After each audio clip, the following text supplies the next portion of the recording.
Ready? So, hi, Andrew. Hi, Alexandra. Thanks for the invite. Thank you for accepting my invitation. So I will say a few words about you, and the rest of the description, the bio, I will write it down on the material, on the video that I will post on YouTube. So we have the pleasure today to talk with Andrew Bonello, which is the president of ReLeaf Malta, and had been an advocate for cannabis law reform for over a decade.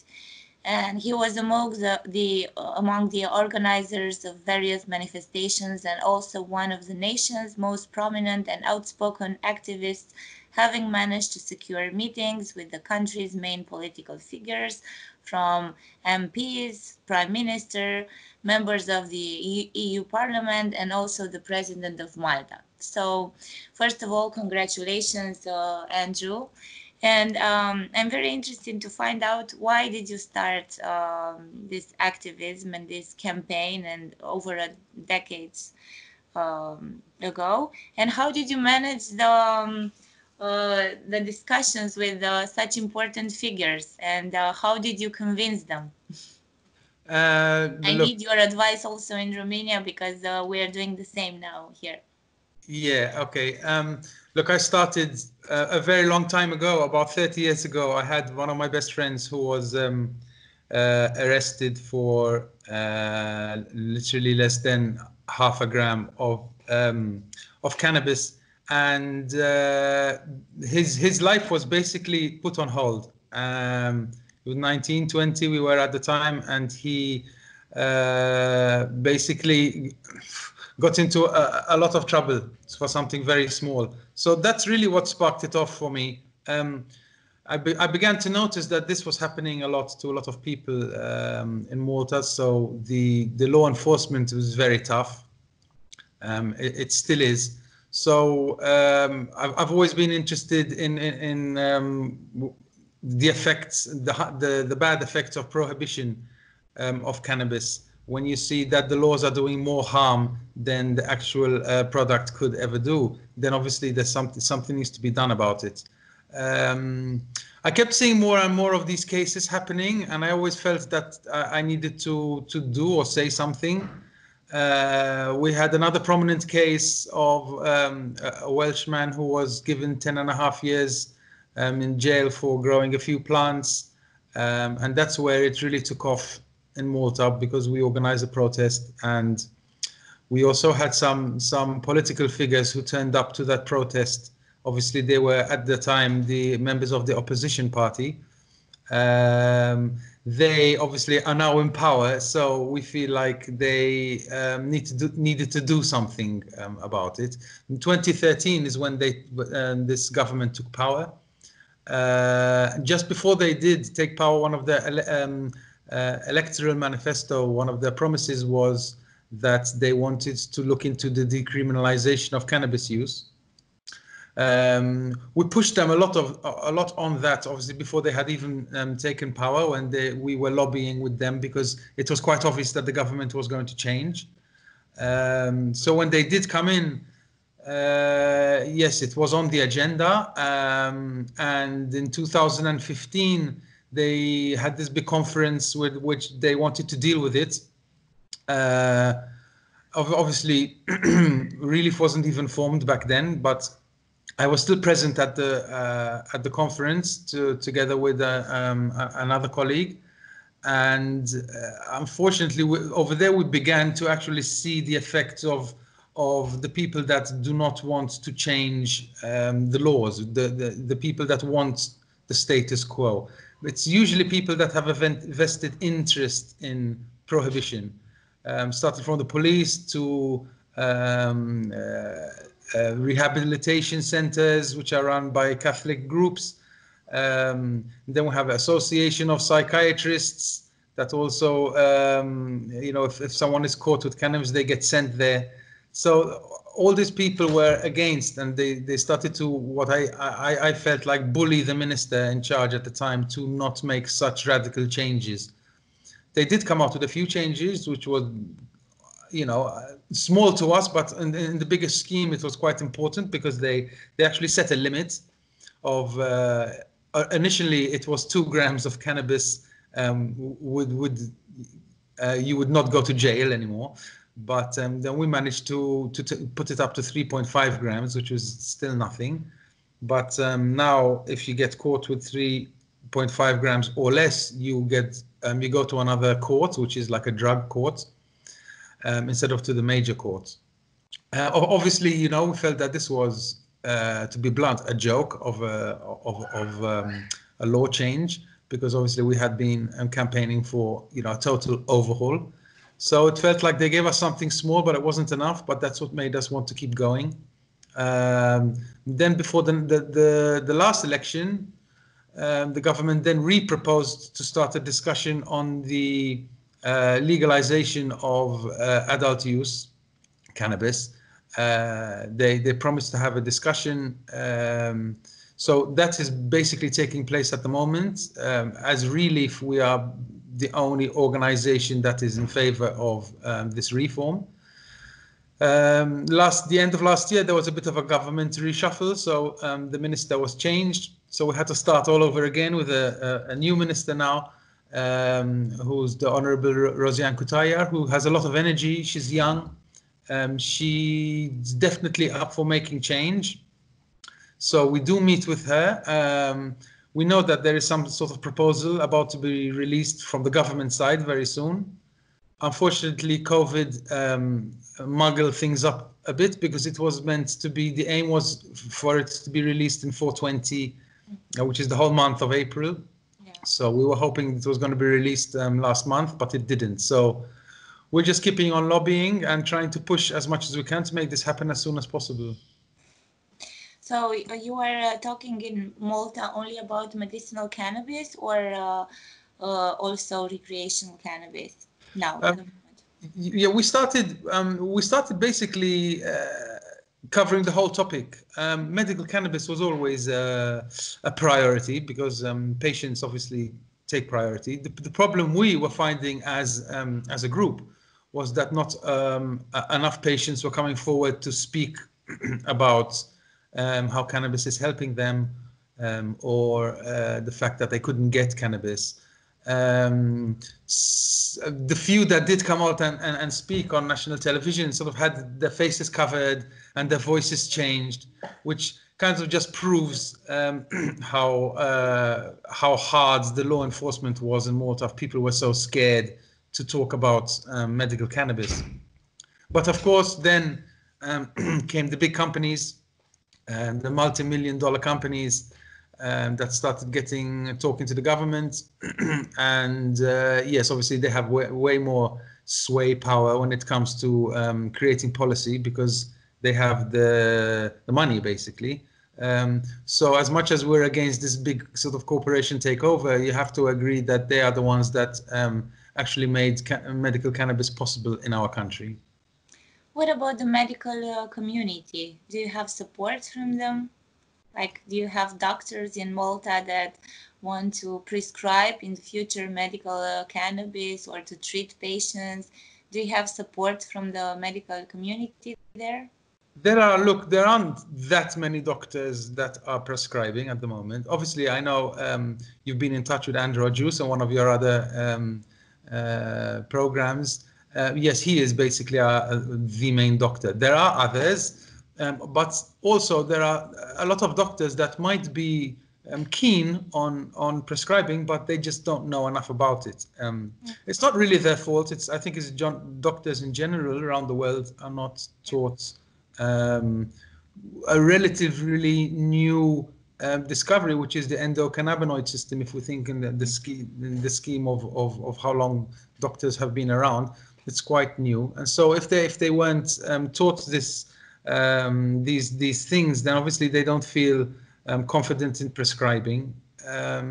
But for example, Andrew Bonello has done a lot of studies, and he's attended lots of conferences, and he's got the actual data to back up everything that is being said. He's seeing the success with his patients. There are other doctors, but there are another couple of doctors. There's one on the sister island, Gozo, as well, which is helping patients. Mm-hmm. But the patients that we are in touch with are patients that are obviously finding it very hard to afford the medication at the moment because it's very expensive. We're talking, you know, could come to between 400 or 500 euros a month to get your medication. Also, there is a lack of choice when it comes to the actual medications. So I think we're still, although it's been, I think, just over a year that it's been available, there's still a lot more that can be done. I mean, we're seeing other countries that are actually governments that are paying for the medicine for the patients, as in, so the patients are getting free medicine. I think it's in Poland that started it, and Sicily we're also contemplating. So yeah, we would like to push for something like that, you know, to make the medication available for the vulnerable, at least, that can't afford it. If that can be covered by the government, that would be a win for us. But tell me, the medication is available. When you speak about medication, you have also available THC or only CBD, or you have in the plants a pill or an oil. What do you have available in Malta for people to buy, and what is legal there for people to treat themselves with? I mean, look, it's funny because we as a country are a Catholic conservative country. So we have over 365 churches in a country which is the size of probably a small little town in your country. When medical cannabis was going to be introduced, there were a lot of sort of warnings coming from the government about how it will not be, the flower will not be available, and THC will be limited. You will only be able to get pharmaceutical grade, maybe in capsules or in oils, and then you fast forward to the actual introduction, and the only thing that was available was flower with very high THC, very low CBD. And so as sort of advocates and activists, we were left, you know, it's like, wow, what's going on? A total flip from what they said before, you know. And so it's pretty obvious that in came the corporations and the importers that wanted to import the cannabis to Malta. And you see, the policies usually get shaped around the people with most interests. So they realized that what was really needed, and what obviously the doctors were saying, is THC. Yeah. I mean, CBD, yes, is fantastic. It's got huge medical benefits, but we were talking about whole plant. Whole plant is what the patients needed, and at the end of the day, well, however it happened, and yes, so now patients can go to a pharmacy, walk out with cannabis buds, basically, you know. The only problem is that it's very bureaucratic still. There's a lot of paperwork to do, which is mainly having to be done by the doctors themselves, you know. So this is kind of, so the doctors are actually having to push some patients away sometimes, or they have to sort of go around the triage and see who really needs it most, because they can't cope with the amount of people that are trying to apply. So what we are trying to push for now at the moment is, as ReLeaf, is to try and make it a little bit easier on the doctors at the end of the day to be able to prescribe. Mm-hmm. But is it legal for people to go outside the country and, I don't know, buy treatment and come back to Malta and treat themselves, or not? And also, I want to ask you, do you have the right to cultivate or only to import in Malta? Right. As a patient, you cannot. It's illegal to import from overseas. So also, if you go outside the country and you have like a medical prescription from another doctor from other country and you buy the treatment and then you come back to Malta, is illegal? I think the paperwork that would be involved in that would take so much time, and there'd be so much bureaucracy, and to get a no at the end of the day, that it wouldn't even be worth trying.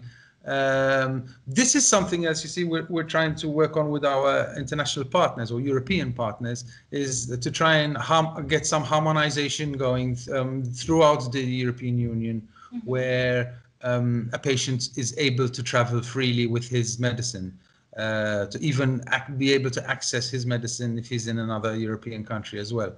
So this is something we've had meetings with the member of European Parliament, Mrs. Dalli, and she is totally up for this type of harmonization, and she's actually even mentioned it in the European Parliament. So this is something else we're working on at the moment. So other politicians, other MEPs from European Parliament, have you had any other discussions with them? Which is the opinion now of the European Parliament? I mean, I know that they had it's a paper that they released last year in February, if I remember correctly, and they said that the European Union is encouraging European countries to cultivate and to invest in studies and in research on medicinal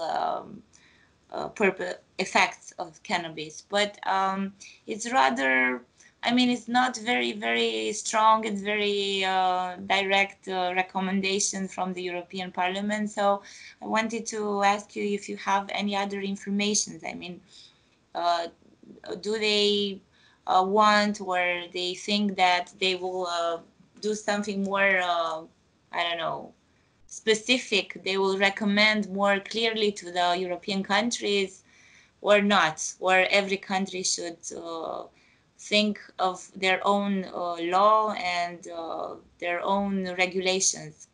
I think that the European Union can only really suggest, it cannot implement in other countries. So suggestions are very important coming from the main body of the European Parliament. And then it's up to each individual country to implement. So this can take, quite a long time, unfortunately. Some countries might want to wait to see what happens in other countries and what the effects are before they implement themselves. Other countries, like Malta, for example, were straight into it because they wanted to be among the first movers in the business part of the medical cannabis world. We are one of the first movers, and proof is that we have over 22 companies that are opened in Malta, and they are some of the biggest medical cannabis companies in the world, that have come out mainly from Canada to set up shop in Malta. Obviously, cultivation is not what's on their mind in Malta.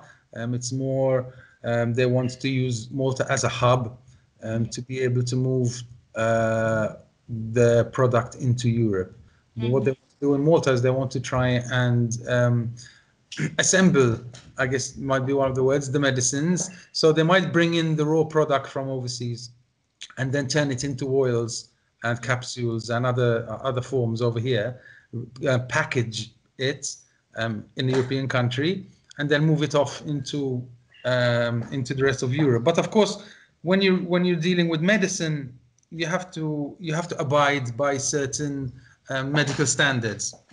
And you probably heard that in the EU we have GMP, which is a good manufacturing practice, and now we have the EU GMP, which is the European good manufacturing practice, which means that if for example, Canada, you have GMP, your company is GMP, it does not mean that you can bring your product into Europe. You have to be certified EU GMP. So you have to be EU GMP in Canada, where it's being produced. Then the base, for example, in Malta will have to be EU GMP as well, and then it will be able to be moved to the rest of Europe. So it's a lot of companies are trying to get these certificates, and these certificates obviously cost a lot of money, and this pushes the prices up. So at the end of the day, it's us, it's the patients that suffer.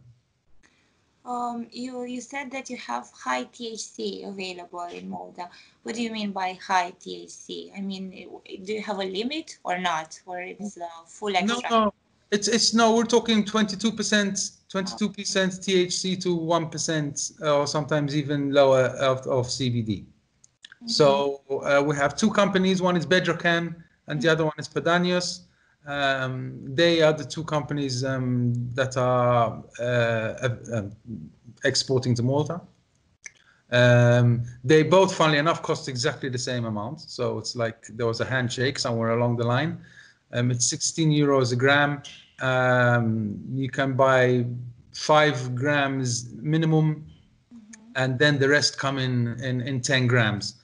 So it's quite a lot of money for the patients at the moment. So we're trying to see if we can get the prices down. We've also launched a campaign for the government to give the right for personal cultivation, because that's currently legal. So we feel that, like when medical cannabis was introduced over a decade ago, I think it was in Canada, at the very same time, patients were allowed to grow their own. There was no discrimination. And even if you were a 70 or 80-year-old person that needed your cannabis and you had the right to grow it, you could give your license to someone else to grow it for you, because one of the main things that some companies or some governments seem to forget is that cannabis is it's about community and compassion. Those are the two main things that have to be involved in any movements. And so you can tell that in Canada they took this seriously. So yes, growing your own was allowed from day one. Obviously, when we introduced medical cannabis in Malta, it wasn't allowed. So we came out pretty strong against that. And we're still fighting to this very day. We just just over a week ago, we released a resolution, a call to action for the government, especially in these times of coronavirus, for people to be able to cultivate their own cannabis and not have to go out and meet dealers on the street or have to go to pharmacies if you have a license. So yeah, the minister said she'll definitely be looking into it and be discussing it with the cabinet and the prime minister. Obviously, we know there's a little bit of conservatism inside the cabinet, so we're keeping our fingers crossed. But it is a young cabinet at the moment, so that's on our side to have young people running the country, because they're from a newer generation, so they usually have a fresher mind. And once they begin to see the numbers of how the economy can be positively affected by the regulation, then I think that at the end of the day they'll come around to it, and things will start to look good. Yeah, Malta could be one of the first countries in Europe to actually regulate cannabis for adult use. That could be wonderful. But tell me something, Andrew. You said that patients didn't come before to speak about their experience and about their experience with cannabis. But now, are they willing to tell others, to give testimonials on how their health improved or not? I mean, do you know cases in Malta with, I don't know, people that treated themselves with cannabis and had good results, very good results? Which diseases? And look, there's been a lot of positive results. The main problem we have, I don't think it's only in this country, it's in most countries, is the stigma there is around even the word cannabis, marijuana or whatever people want to call it. There's a very strong stigma. So a lot of patients still feel very they want to keep they want to keep their use private, because they don't want to be judged. They might be they might not want the employer to know, or they might be employers themselves and don't want the people they employ to know. And so what we're trying to break down at the moment, together with the minister in charge, because she's fully on board, is to break down the stigma there is around cannabis. Unfortunately, as you probably know, the history of cannabis, cannabis was thrown into the narcotics bunch, a long time ago, and so it's just been considered one of these dangerous narcotics, which has done a lot of damage. It's a medicine which, if it was never made illegal, we would be 60, 70 years ahead when it comes to research, and and I feel it could have saved a lot of people, you know. So we feel pretty angry about what happened. We feel that if there's going to be any new policy changes, the first thing that governments need to do is they need to understand what went wrong, how it went wrong, and they need to be able to come out and apologize for the way things were handled. And once they can do that and start from scratch, then yes, then they can look back and say, look, this is where we went wrong. This is what needs to be fixed. And once they start to do that, then we can see really a true and an honest reform. This is the same situation in Romania, unfortunately, and probably all across Europe, not only in Malta and Romania. What about research? Are you, I don't know, it's legal for researchers in Malta to study on cannabis or not? I mean, do you have investors also in this domain, or only in importing cannabis?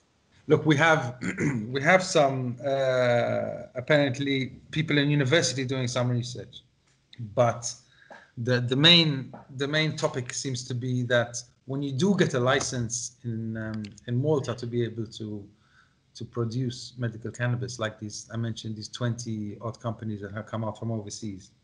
Some have partnered up with some Maltese industries that have nothing to do with cannabis, but they've just thrown in some money. And obviously, within these licenses, you can get more points, let's say, if you have an R&D department, which is the research and development department, which is where then you will be able to cultivate, to be able to check out different cultivars, different strains, to see their effects and make your research. So yeah, obviously some companies have applied for that, so they will be doing research and development. But on the whole, I don't see it.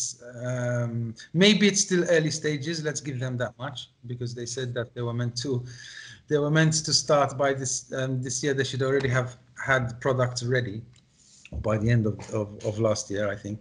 But obviously nothing's been done. They might blame COVID now, but we'll just have to wait and see. Because everyone is blaming COVID now. Yeah. For stopping on cannabis or other important topics. They are blaming all over the Europe COVID, or all over the world. But tell me something from your experience. Which European country has the best model? Europe, I don't know, law or access to treatment for patients, or not only in Europe. Maybe if you look outside Europe, which country, in your opinion, is the best model for all of us? It's if I had to choose one model at the moment, it would be one of the last places that legalized, which is Illinois in Chicago. I've already said this to some other people before. They had a lot. The laws and the policies was based on social equity, expungements. They really started from the bottom up. It wasn't from the top down.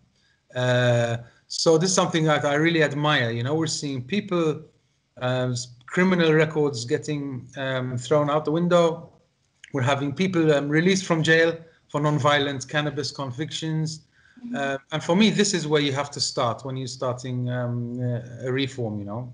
Obviously, then that goes all the way up to the fact that patients can walk into a store and 5 minutes walk out, 5 minutes after walk out with their medicine, as easy as that, you know. So I think that's a perfect situation. There are lots of other places that have medical cannabis available, or even adult use cannabis available, but they might not have implemented what I just mentioned, you know, which for us as advocates is very important. You know, we need to make sure that there's nobody in jail for something that is now legal. We want to make sure that no one is not being able to get a job because they have a criminal record. We want to make sure also that people that are being released from from prison from these non-violent acts are actually helped to participate in the legal cannabis industry, which is the social equity part, to make sure that they're actually given something back and helped out. Then everything else can, can be built upon that, because once you've got a strong foundation like that, then yes, then you can start looking at the business side of it. Then you can try and limit the fact that it's going to be a corporate takeover, so you can have lots of people from the community participating in the whole economical wheel of the cannabis market. But yes, I think when it comes to Europe, I mean, Spain has the social clubs, which is very interesting, because it's kind of not so much in your face. Holland is Holland. They've had I mean, since the 70s, coffee shops everywhere, and it's always a good point for advocates to use. Especially for politicians that say the world is going to crumble if we had to legalize cannabis. And we can just look at Holland, and it's been legally available to adults 18 over for since the 70s, and they're a perfectly fine population with absolutely no problems at all. They did over there realize back in the 70s that they needed to separate the markets, to make sure they got cannabis away from other drugs. So take it away from the dealers and regulate it in a way which safeguards the health of your own actual citizens. So that's a perfect model. I think as Europe on a whole, I think we have a long way to go. There are too many people in Europe that can't access the medicine, that might get arrested for actually growing their own medicine. So things have to change, and they need to change fast. And it's about time people start standing up and making a noise. About standing up, how did you manage to get support from people in Malta? So when you make, when you organize a protest or something, how do you gather people around you? The protest. I think in Malta we're maybe a little bit lucky, because we don't really have regional governments, and all these things. We have one government, we have one cabinet, which is, a dozen people, which you can sit around the table. And as an advocate, I can be, quite a pest myself. So if I want to get a meeting with someone, I'm going to get it, Obviously, I think it's much easier to get a meeting with my president than it might be for you to get a meeting with your president or prime minister. His actual house is 15-minute drive from where I live, so everything's very close. Politicians like to go out and shake hands and be seen with the public. So nice. I always make sure that I'm there. So I'll just grab him into a corner and tell him what I need to tell him. So I've managed to... Basically, this is politics. I mean, politicians should make contact with people, not stay in offices and, be separate from the people. Yes. Because they are elected by the people. This is a normal situation, what you are facing in Malta. It's unnormal what we are facing in Romania. It's difficult to talk to, prime minister or the president.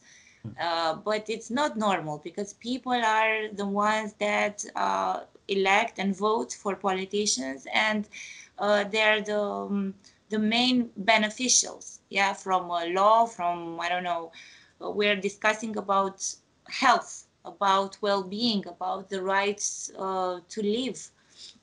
I mean, it's normal, and it's very good that you have this capacity, and you have the ways to talk to them. And maybe this is a good fact that you can put pressure on them also, because you can talk to them and make them engage in a promise or in a discussion, or to say something, to give you a date. We will discuss about it until, Yes, no, definitely. To have a deadline is important. Yes, I mean, you need to also have a government which is kind of willing to listen, or at least that one minister. We were lucky because we have actually a minister who's in charge of reform. That's her remit, She's not actually a minister, she's a junior minister or parliamentary secretary. To be honest, I don't even know what the difference is. I mean, to me, she's still a minister, you know. But it's good because she's actually housed under the justice minister. So she works together with the justice minister in the same building. It does help, like I said, you need to have someone who's willing to listen, you know, because I had been trying to do the same thing with the previous government that were in power for 25 years. And they never returned an email. The door was always closed for the topic. We had done a manifestation on the street once, and the word got back to me that the prime minister of the time thought we were crazy. So we knew that with that government, nothing was going to happen. So that's why we started lobbying the opposition, speaking to them before they actually got into power. So when they did get into power, then they couldn't, you know, shut the door on us again. So that's where we started. It's been a long process. It's been 7 years now, and we have medical cannabis, which is still very expensive, but you can see there's the law enforcement that's just absolutely does not want to let go. They treat cannabis consumers or cultivators like very, very harshly. So this just gives us the strength to just keep fighting back, you know. But like I said, it's good to have someone in the government who's actually, you know, that they want to reform, you know, they actually do want to make change. Did you try to, I don't know, make contact with other organizations from other countries? I don't know, to build a network, which I was thinking of building a network like that, because I was thinking desperately that if we engage in something that comes from several countries from Europe, maybe we could have a powerful voice and more, they could listen to us more easily in the European Parliament or even in our countries as well. Yeah, I mean, to be honest with you, it's not only is it a great idea, it has to be done. But the way I see it is that yes, like, I mean, you asked if we're in touch with other organizations. Like the end of all of last year, basically, most of last year, we were as ReLeaf working on a proposal which we wanted to present to the government. A proposal on legalizing cannabis for adult use, and we were in touch with who we found the top people that are working on policy at the moment. You know, we took out, not only took our information from them, but we also turned it into sort of how we felt would best work for a Mediterranean island like Malta. And then we put it together, and then we sent it back to them to see if they would endorse it for us, you know, and give us their opinion on our workings. We work with transnational institutes, with TNI, which are of massive help. I mean, for us, they're among our rock stars, you know, of policy. So we just love them to bits. Then there's NCOD, which is a European setup as well. There's Voltface. We have the Canadian Students for Sensible Drug Policy, which we work closely with. Drugs and Me, which is another association. And then there's Drug Science, of course, with, as you know, Catherine, who introduced us. I had the honor of meeting at a convention last year. And also Professor Nat, who is, you know, one of the biggest rock stars when it comes to drug policies, you know. So these are people that have backed our proposals, and we feel, you know, delighted that they're on board with us. Like I was going to say initially, is that these people actually are non-profits and policy advocates. So they actually write the policies around how they feel is actually socially justifiable, as opposed to other organizations which are heavily influenced by big private companies and want to shape policy around economic interests, you know, which would be personal to them. So the people we work with don't have as much maybe power as some other ones, but they're the ones which are genuine. They're the ones that we decide to work with, you know.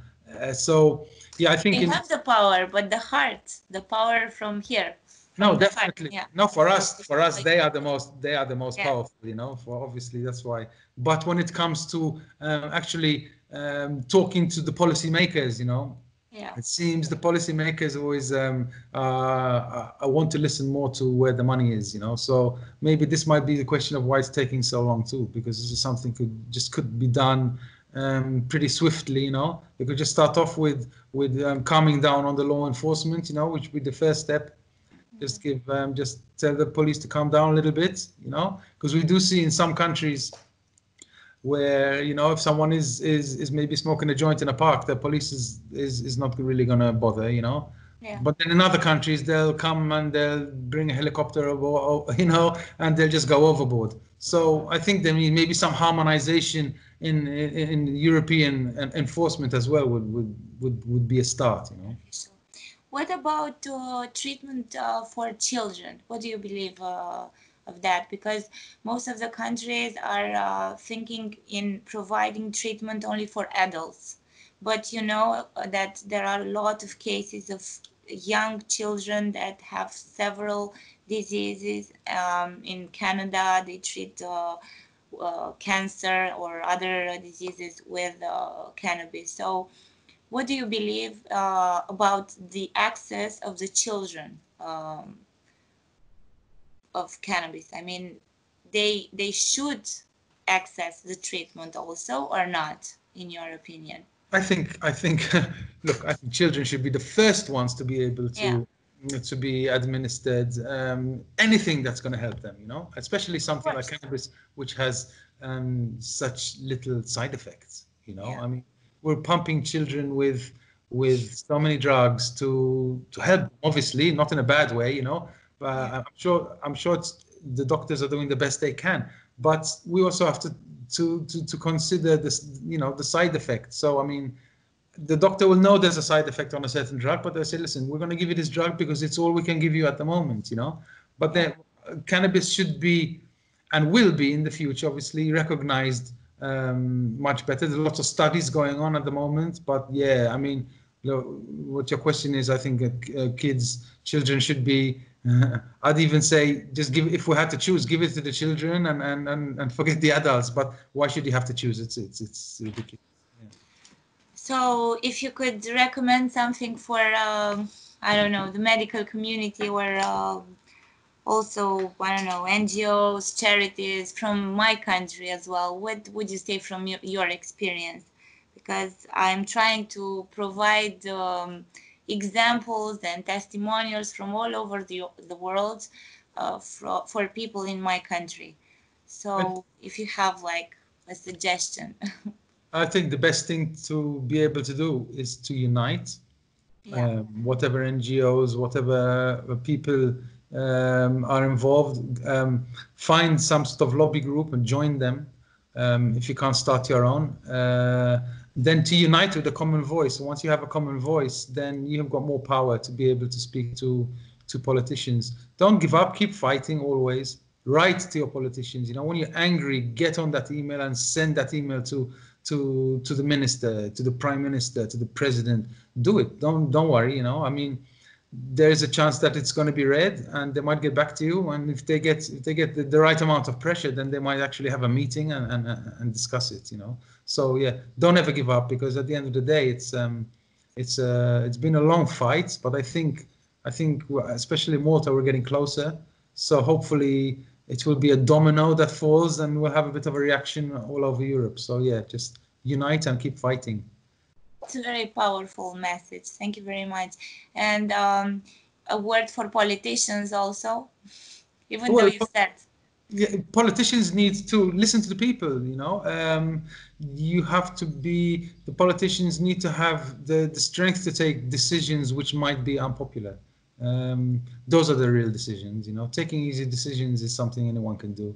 You want to look at the things which are unpopular, and you want to act on those, even if you're going to get a lot of people against you. If you know what's right in the heart, listen to the science and to the evidence, and that's how you make your decisions.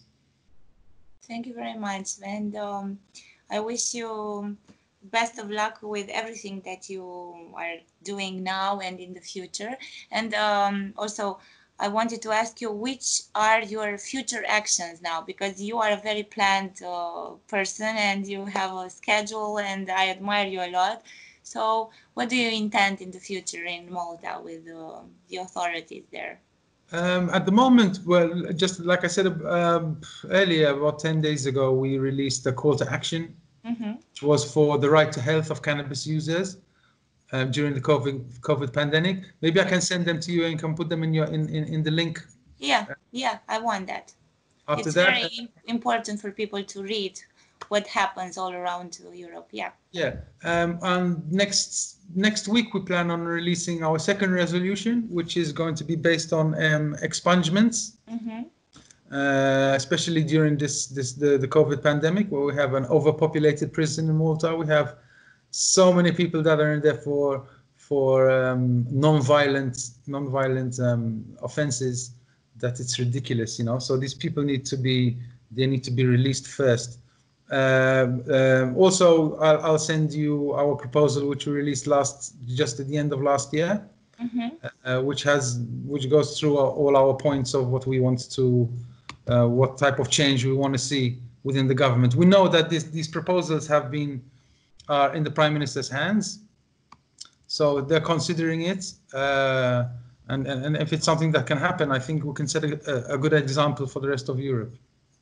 I hope that we will maintain contact and we will talk again. Maybe we could engage in some actions together. I don't know, protests, or I don't know, something that we could share information. I could share information what happens in Romania, and you could share information what happens in Malta, because it's important for people to know, in my opinion, that we are not the only ones that are fighting for this right, that so many people from so many countries fight for the same thing. So I believe that, as you say, we should be united, and I hope that we could maintain contact in the future, and maybe we could have joint I don't know, actions in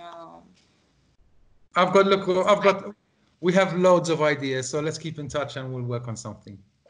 So thank you very much, Andrew, for your time and for your for accepting my invitation today. And I'm waiting for information and for whatever you are sending me, because I want to provide information to our public in Romania, and I will keep sending you the same thing. Okay, that's fantastic. Thank you for having me, Alexandra. Thank you very much. Thank you. Bye-bye. Bye.